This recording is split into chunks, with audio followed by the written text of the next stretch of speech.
परम पूजनीय श्री आशुतोष महाराज जी की जय, श्री सद्गुरु भगवान की जय, कृष्ण बलदेव की जय। हम आपको एक दृष्टांत सुनाने जा रहे हैं और वो दृष्टांत है किस विषय पे, तो हम भी सुनाने जा रहे हैं कि घर पिंजरे कैसे बन गए। घर पिंजरे बन गए तो घर कैसे पिंजरे बन गए, अगर जो पिंजरे बन गए तो क्या हम उस पिंजरे को तोड़ करके आज़ाद हो सकते हैं। तो हमें दृष्टांत से ही समझ में आ सकती है, सुनने के बाद आपको पता चलेगा। तो पहले हम अपने बारे में बता दें।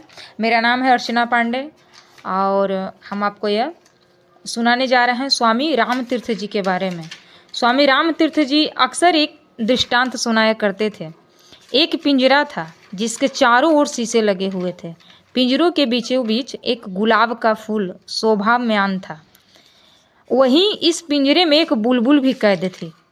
वह बुलबुल हमेशा चारों ओर लगे हुए दर्पणों में ही देखती रहती थी। उन्हीं के गुलाब के अनेकानेक प्रतिबिंब देखकर मंत्रमुग्ध होती रहती थी और उन्हें पकड़ने का प्रयास करती रहती थी। पर जब भी बुलबुल फूल की छवियों को पकड़ने के लिए उनकी ओर उड़ती या बढ़ जाती तो हर बार दुर्घटनाग्रस्त हो जाती, शीशे से टकरा कर आहत होती और पिंजरे के तल पर आकर गिरती। और बार बार चोटिल होने पर भी जब भी बुलबुल को फूल प्राप्त नहीं कर पाई तो वह मानसिक तौर पर निराशा के गड्ढे में जा गिरी और निरुत्साहित हो पिंजरे के एक कोने में जाकर बैठ गई। उन्हीं क्षणों में जब बुलबुल गुमसुम सी उदास होकर नजरें झुकाए बैठी थी, तभी उसकी नज़र एकाएक पिंजरे के बीचों बीच स्थित असली गुलाब के फूल पर गई। उसे देखकर हतप्रभ रह गई। तब उसे समझ आया कि जिस पुष्प को पाने के लिए, जिस फूल को पाने के लिए वह इतनी आतुर थी, इतनी बेचैन थी, वह तो उसके अत्यंत समीप है, पिंजरे के मध्य में ही है, अपनी पूर्ण आभा लिए महक रहा था। स्वामी रामतीर्थ जी यह दृष्टांत सुनाकर हमको समझाना चाहते हैं कि आपके और हमारे जीवन की दास्ता को बयान कर रहा है।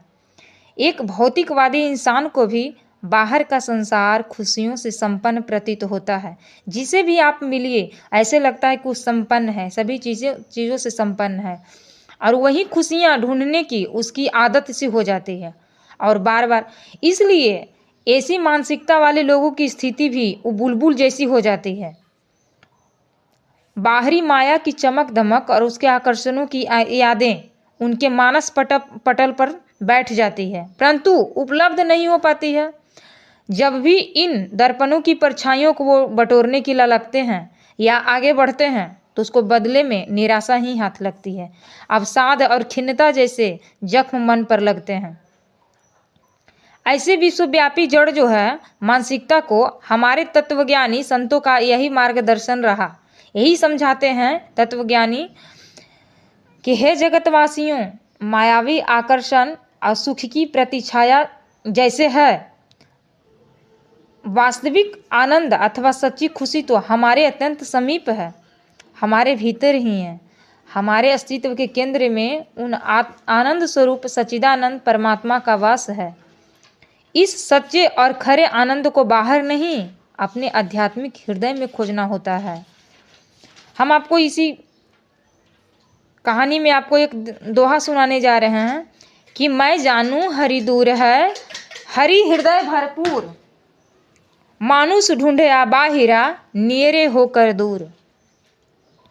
मतलब कि इंसान कहता है कि मैं जानूं हरि दूर है।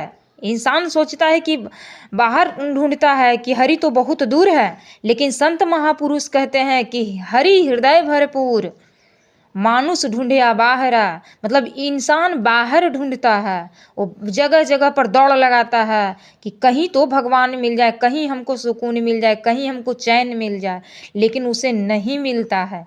जैसे बुलबुल को नहीं मिला, बुलबुल को उसी पिंजरे के बीचों बीच मिला उस गुलाब का फूल, वैसे हमें भी मिलता है, हमारे पास ही हमारे ईश्वर होते हैं। तो इसमें बताया गया कि नियरे होकर दूर, हम ईश्वर के बहुत पास हैं, नियरे होकर दूर, हम पास हैं और हम खोज रहे हैं दूर दूर। तो इस आनंद स्वरूप आत्मा की आंतरिक अनुभूति जिन्हें हो जाती है ना, वे कभी बाहरी परिस्थितियों के आहत या घायल नहीं होते हैं।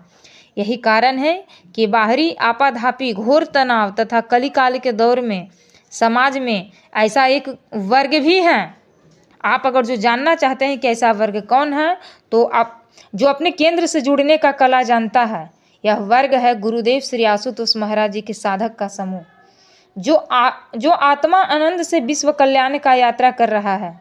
निसंदेह वर्तमान में ही तपस्वी साधक भविष्य के लिए सृजन सेनानी बनकर उभरेंगे, जो समाज को नव निर्माण के राह पर लेकर के जाएंगे। तो क्या आपको भी ऐसे गुरु का खोज है? तो दिव्य गुरु श्री आशुतोष महाराज जी के शरण में जाइए, पूर्ण ब्रह्म ज्ञान ही आपको वहाँ पर मिलेगा।